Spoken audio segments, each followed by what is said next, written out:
Halo para pecinta horor, apa kabar? Selamat datang di Keepway YouTube channel. Kali ini kita akan menceritakan alur film La Llorona. Film ini dibuat di tahun 2019. Pesan apa yang bisa kita petik dari film ini? Yuk kita langsung ke alur ceritanya. Scene dibuka pada tahun 1673 di Meksiko. Tampak sebuah keluarga kecil dengan dua anak yang terlihat sangat bahagia. Sang adik memberikan kalungnya pada ibunya dan mereka bermain-main di tengah padang rumput. Sang adik memejamkan mata dengan keluarganya memutarinya. Ketika si adik membuka matanya, tiba-tiba seluruh keluarganya menghilang. Sang adik lalu mencari keluarganya sampai ke pinggir sungai. Di sungai itu ia melihat seorang wanita sedang menenggelamkan seseorang. Ia pun lari ketakutan. Tapi tak jauh ia berlari, sang wanita berhasil menangkapnya dan scene beralih ke Los Angeles tahun 1973. Tampak sebuah keluarga yang terdiri dari dua anak dan seorang ibu yang sibuk di pagi hari. Sang anak sedang bersiap untuk berangkat sekolah dan sang ibu mau ke kantor. Sialnya anak-anak itu ketinggalan bersekolah. Sang ibu yang bernama Ana rupanya bekerja di Badan Perlindungan Anak atau KPAI kalau di Indonesia. Ia bersama bos dan rekan kerjanya sedang membahas tentang anak-anak keluarga Alvarez. Kedua anaknya bolos dari sekolah dan karena mereka di bawah pengawasan badan tersebut, maka sang bos pun menyuruh Ana untuk mendatangi keluarga Alvarez dengan dikawal seorang polisi. Akhirnya, Ana dan seorang petugas polisi mendatangi rumah keluarga Alvarez. Ana meminta untuk masuk ke dalam rumah, namun awalnya ditolak. Dengan sedikit negosiasi, ia akhirnya bisa masuk ke dalam dan berbicara dengan Patricia, si nyonya Alvarez. Ana menanyakan keadaan kedua anak Patricia, dan ia menduga Patricia sedang mabuk. Ketika Patricia pergi ke dapur, Ana menyelinap masuk ke kamar anak untuk mencari mereka berdua. Ana melihat sebuah pintu dengan gambar mata di dalam kamar anak-anak itu, dan karena kepo, ia pun membuka kunci pintu itu. Tiba-tiba muncul Patricia dan ia mencoba mencegah Ana untuk membuka pintu itu. Hingga ia menyerang Ana. Untungnya Ana diselamatkan oleh Pak Polisi yang datang bersamanya. Ana pun buru-buru membuka pintu itu dan ternyata kedua anak itu ada di dalam kamar itu. Kamar itu gelap gulita. Dan ketika dinyalakan, kedua anak itu ada di dalam situ. Mereka terlihat ketakutan dan meminta Ana untuk menutup pintu itu kembali karena mereka takut untuk disakiti. Singkat cerita, kedua anak itu dibawa ke tempat penampungan. Keduanya ditanya oleh Ana mengenai luka di tangan salah satu anak itu. Ana berjanji kedua anak itu akan aman di tempat penampungan tersebut. Malamnya, kedua anak itu sedang tidur di tempat penampungan. Si adik terbangun dan melihat kakaknya yang berdiri di depan pintu dan berjalan keluar. Ia pun langsung mengejarnya dan memanggil sang kakak. Suasananya remang-remang menyeramkan. Sampailah akhirnya sang adik mendapati sang kakak dan menyuruhnya untuk kembali ke kamar. Tiba-tiba sang kakak menunjuk pada sebuah cermin di pojok ruangan. Cermin itu pecah dan tiba-tiba Ana yang sedang tidur mendapat telepon dari rekannya di kepolisian yang bernama Kup. Kup menyuruh Ana untuk pergi menemuinya di sebuah tempat pinggir sungai. Ia pun datang membawa anak-anaknya. Sang anak sulung disuruh Ana untuk tetap berada di dalam mobil. Sementara ia keluar menemui Kup. Ternyata di tempat itu ditemukan dua jasad dari kakak beradik keluarga Alvarez. Keduanya ditemukan meninggal tenggelam di sungai. Ana merasa heran karena sebelumnya kan mereka berdua baik-baik aja. Tiba-tiba datang Nyonya Alvarez. Ia marah-marah dan menyalahkan Ana. Ia selama ini mencoba melindungi anak-anaknya dari La Llorona. Karena ibu itu mengamuk, polisi pun menahannya dan membawanya pergi dengan mobil polisi. Anak sulung Ana yang kepo atas kejadian itu, keluar dari mobil dan ingin melihat dari dekat apa gerangan yang terjadi. Ia melihat dari pinggir pagar, tiba-tiba ada suara wanita menangis di belakangnya. Ketika ia dekati, terlihat wanita itu mendekatinya dan langsung memegangnya. Tangan si Chris terluka. Dan ia buru-buru masuk kembali ke mobilnya. Ternyata ia diikuti oleh wanita hantu itu. Selanjutnya mereka berdua mencoba bertahan di dalam mobil yang dicoba dibuka oleh hantu itu. Knop cung dalam mobil tiba-tiba berputar sendiri dan pintu terbuka. Dan ternyata itu ibu mereka, Ana. Ana membawa anaknya pulang kembali ke rumah. Paginya, Ana menemui seorang pastor. Dan ia menanyakan tentang La Llorona. Pastor pun mulai bercerita tentang legenda La Llorona atau wanita yang berduka. Wanita itu adalah wanita tercantik di masanya dan dinikahi oleh pria kaya di daerah itu. Mereka hidup bahagia dan memiliki dua orang anak. Setelah beberapa lama mereka menikah, sang istri menemukan suaminya selingkuh dengan wanita lain yang lebih muda. Sang istri marah dan membunuh kedua anaknya dengan menenggelamkan mereka di sungai. Setelah ia menyadari perbuatannya, ia merasa bersalah dan menenggelamkan dirinya di sungai itu juga. Lalu datanglah kutukan. Hantu wanita itu mencari anak-anak untuk menggantikan kedua anaknya yang telah meninggal. Menurut para orang tua zaman dulu, anak-anak harus bersikap baik dan mendengarkan kedua orang tuanya, atau La Llorona akan menculik mereka. Sementara itu di rumah Ana, anak yang bungsu bernama Sam sedang bermain di pekarangan belakang rumah. Tiba-tiba ia mendengar suara tangisan perempuan. Sam pun mencari dari mana suara itu berasal, tapi tak menemukan apa-apa. Namun ketika ia membuka payung, tiba-tiba ia melihat sesosok wanita. Tiba-tiba payung terbang ditiup angin hingga jatuh ke pinggir kolam renang. Dan ketika ia ambil payung itu, tiba-tiba Anna pulang ke rumahnya dan mencari Chris dan Sam. Ia menemukan Sam dan bertanya apa yang terjadi dengan tangannya. Sam hanya mengatakan kalau itu luka dari jatuh. Malamnya Coop datang dan makan malam bersama keluarga Anna. Coop adalah partner dari suami Anna yang sudah meninggal. Mereka membahas tentang Nyonya Alvarez. Kemudian Sin pun dibawa ke rumah keluarga Alvarez.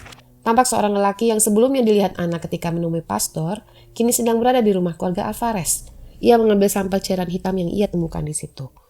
Anna di kamarnya sedang melihat foto-foto dari file Nyonya Alvarez yang tadi diserahkan oleh Coop. Tiba-tiba ia mendengar suara pintu. Anna pun mencoba mencari tahu dari mana suara itu berasal. Ketika ia turun ke lantai dasar, ia mendapati Chris sedang tidur berjalan, sambil mencoba membuka pintu rumahnya. Anna pun mencoba menghentikannya, dan tiba-tiba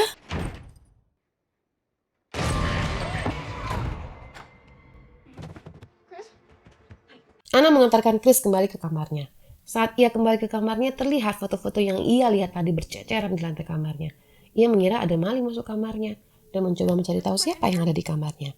Tiba-tiba pintu kamar Sam yang tepat berhadapan dengan kamarnya bergoyang-goyang. Dan tiba-tiba cermin di depan kamar itu retak dan menampakkan wujud seorang wanita. Dan pintu kamar Anna pun tiba-tiba tertutup dan tidak bisa dibuka. Anna panik dan mengambil tongkat kasti. Saat akan menuju pintunya, tiba-tiba muncul wanita yang tadi. Saat akan dipukul, wanita itu menghilang. Dan pintu kamar dibuka oleh Chris dan Sam dari luar. Esok paginya, Anna datang mengunjungi Nyonya Alvarez di penjara. Anna melihat tangan Patricia dan menanyakan kenapa tangannya begitu. Ia pun menjawab, La Llorona. Kemudian Patricia menakut-nakuti Anna bahwa La Llorona akan datang dan mengambil anak-anak Anna agar anak-anaknya bisa dikembalikan. Anna hanya bisa terdiam. Sin berpindah ke rumah Anna. Tampak Chris sedang belajar dan tiba-tiba ia ingat akan kejadian semalam. Ia pun naik ke lantai atas, kemudian menutup pintu, menuju ke ruangan ke atap rumahnya, dan ia mendengar suara tangisan di kamar Sam. Dan ia mulai mencari Sam di kamarnya. Ketika ia mencoba menutup jendela yang terbuka, tiba-tiba ia terdorong. Dan muncullah La Llorona. Dia pun lari ke tangga. Tiba-tiba La Llorona muncul lagi dan mendorong Chris jatuh dari tangga. Anna baru saja pulang dan langsung menolong Chris. Chris lalu dibawa ke dokter. Dokter heran melihat luka di tangan Chris sambil melihat ke arah Anna. Kembali ke rumah, Cooper datang ke rumah Anna. Ternyata ia membawa Donna, rekan Anna dari Badan Perlindungan Anak. Donna pun menginterogasi anak-anak Anna. Ketika Donna telah selesai, ia pun pergi dan Anna berbicara dengan Cooper. Ia memberitahu Anna bahwa Nyonya Alvarez akan dilepaskan karena tidak ada bukti yang kuat untuk menahannya. Anna pun setuju. Ia tidak yakin Nyonya Alvarez yang melukai dan membunuh anak-anaknya. Cooper pun kemudian pergi dan meminta Anna untuk menyelesaikan segala masalah yang terjadi di rumahnya. Anna mengajak Chris berbicara empat mata mengenai apa yang terjadi. Chris bercerita ia melihat wanita berbaju putih yang menginginkan mereka. Dan kemudian Sin berpindah ke Sam yang sedang mandi di bathtub. Tiba-tiba dari arah belakang, ada tangan La Llorona yang memegang rambut Sam. Awalnya ia memberikan pijitan di kepala Sam, dan Sam terlihat menyukainya, karena ia mengira itu tangan ibunya. Kemudian tangan itu menarik kepala Sam ke dalam bathtub dan berusaha menggabungkannya. Anna pun berlari ke arah kamar mandi dan menyelamatkan Sam. Sam terlihat sangat ketakutan. Tiba-tiba dari arah bathtub, muncullah La Llorona dan memegang tangan Anna. Anna pun berlari dan menutup pintu kamar mandi. Esoknya mereka bertiga kabur ke gereja dan bertemu dengan pendeta Perez. Ia meminta tolong pendeta itu atas masalah yang dihadapinya. Pendeta Perez menyarankan untuk menemui curandero atau penyembuh, karena kalau meminta tolong kepada pihak gereja akan makan waktu lama untuk mendapatkan izin. Anna membawa anak-anaknya menemui orang itu. Ia bernama Rafael dan memohon untuk menyembuhkan mereka. Awalnya ia menolak, tetapi kemudian setelah Samnya memohon, ia pun luluh dan menyetujuinya. Singkat cerita, ia membawa Rafael pulang ke rumahnya. Sana Rafael mulai melakukan deteksi awal adanya gangguan arwah jahat dengan bantuan telur. Anehnya, telur yang dipecahkan mengeluarkan cairan hitam dan telur-telurnya bergerak sendiri dan pecah secara tiba-tiba. Malam pun tiba. Mereka melakukan persiapan untuk menghadapi La Llorona. Rafael menunjukkan sebuah salib yang istimewa made in Mexico yang dipercaya bisa mengusir arwah La Llorona. Ia juga meracik cairan khusus yang bernama air mata La Llorona. Itu adalah sejenis air suci. Saat mereka sedang menyiapkan makan malam, tiba-tiba lampu mati. Mereka pun berkumpul di ruangan tengah dengan lilin di sekeliling mereka. Tiba-tiba terdengar suara dari lantai atas. Dan mendadak La Llorona berteriak yang membuat semua lilin di rumah itu mati. Keadaan menjadi sepi, semua terdiam. Tiba-tiba muncul La Llorona dari belakang Anna dan menariknya ke belakang hingga ia terlempar. Kedua anak itu takut dan bersembunyi di bawah meja makan. Tiba-tiba tapak meja terangkat ke atas. Kedua anak pun keluar dari bawah meja, dan dari atas meja terlihat suatu sosok di balik tapak yang tiba-tiba menyerang Chris dan menariknya ke arah pintu keluar. Anna yang baru bangun dari pingsannya menyadari Chris dalam bahaya. Ia pun berlari ke arah Chris tapi tidak mampu menggapainya. Tiba-tiba tangan Chris berhasil memegang kaki Rafael yang muncul di situ. Rafael kemudian menyiramkan air hasil racikannya ke arah Lalorona. Ia berteriak kesakitan, lalu berusaha menyerang si Rafael. Tetapi langkahnya terhenti karena si Rafael telah menyebabkan sebuah blocking di depan pintu masuk itu. Kemudian ia segera menutup pintu. Ternyata blocking yang ditaruh depan itu adalah biji-bijian dari kayu api yang membuat Lalorona tidak bisa masuk ke rumah itu lagi. Tak berapa lama kemudian, tiba-tiba pintu belakang terbuka. Mereka semua kecuali Sam berusaha menutupnya. Namun ternyata di pintu depan, Sam melihat bonekanya terletak tepat di depan pintu depan rumahnya. Ia berusaha mengambilnya dan berhasil, tapi sudah bisa ditebak. Lalorona berhasil menarik Sam keluar karena biji-biji itu terhapus secara tidak sengaja saat Sam menarik bonekanya. Anna pun berlari mengejar Sam, tapi ia telah menghilang tak kemana. Kemudian Anna mencari ke kolam renang di belakang rumah. Ia melihat ada boneka Sam di situ. Langsung saja ibu itu terjun ke dalam kolam mencari si Sam. Ia berhasil menemukan Sam di dalam kolam. Tapi apakah Anna bisa menariknya? Tidak semudah itu, Ferguson. Tiba-tiba muncul Lalorona dan mencekik Anna. Rafael pun tidak tinggal diam. Ia membaca mantra-mantra untuk menolong mereka dan menyelupkan butiran putih ke dalam kolam. Dan berhasil. Anna berhasil keluar dari kolam dengan membawa Sam. Selain itu, Anna secara tak sengaja juga berhasil mengambil kalung milik Lalorona ketika ia mencekiknya tadi. Anna membawa masuk Sam ke dalam rumah. Tiba-tiba Sam berlaku aneh. Ternyata Sam sudah berada di bawah pengaruh Lalorona. Satu-satunya cara adalah mengurung anak-anak itu di dalam lemari pakaian hingga matahari terbit. Sesaat kemudian keadaan terlihat tenang. Namun tiba-tiba Chris berteriak-teriak. Anna pun berlari ke arahnya. Terlihat seorang wanita mengacukan pistol ke arah Anna. Ternyata ia adalah Patricia Alvarez. Ia berusaha membawa anak-anak Anna dan menukarkannya dengan anak-anaknya yang telah mati oleh Lalorona.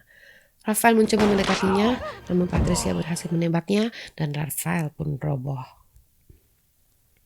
Kemudian ia menghapus biji-bijian di depan pintu, dan seketika Anna terlempar dan masuk ke dalam ruang bawah tanahnya. Sam kabur ke ruangan di atap rumahnya dengan membawa kalung Lalorona bersama Sam. Tetapi Lalorona berhasil mengejar kedua anak itu. Saat Lalorona mendekati kedua anak itu, Sam menunjukkan kalung yang ia bawa tadi. Dan tiba-tiba Lalorona berubah wujud menjadi manusia. Anna yang terkurung di ruang bawah tanah ditolong oleh Nyonya Alvarez. Kemudian ia pun mulai mencari kedua anaknya. Rafael juga tersadar dan mulai bergerak. Tampak wujud manusia Lalorona itu mengelus-ngelus kepala Chris. Secara tak sengaja Sam menyentuh kain penutup cermin di belakang mereka. Rafael berusaha menolong tetapi ia terlempar oleh kekuatan tentu itu. Chris dan Sam berlari ke arah ibu mereka. Saat itu juga si hantu mencoba menyerang Anna dan kedua anaknya. Rafael tersungkur, ia menendang salib yang ada di dekat kakinya ke arah Anna. Salib diambil oleh Anna dan ditusukkan ke dada si hantu. Dan seketika itu hantu itu pun terdiam dan tiba-tiba hancur. Anna menangis bahagia dan memeluk anak-anaknya. Rafael pun tampak lega. Pagi harinya Rafael bersiap pergi dari rumah Anna. Anna dan anak-anaknya berterima kasih kepada Rafael. Taksi itu pun pergi membawa Rafael dan film pun tamat. Terima kasih sudah menonton. Jangan lupa like, comment, and subscribe. Ditunggu. Sampai jumpa di video selanjutnya.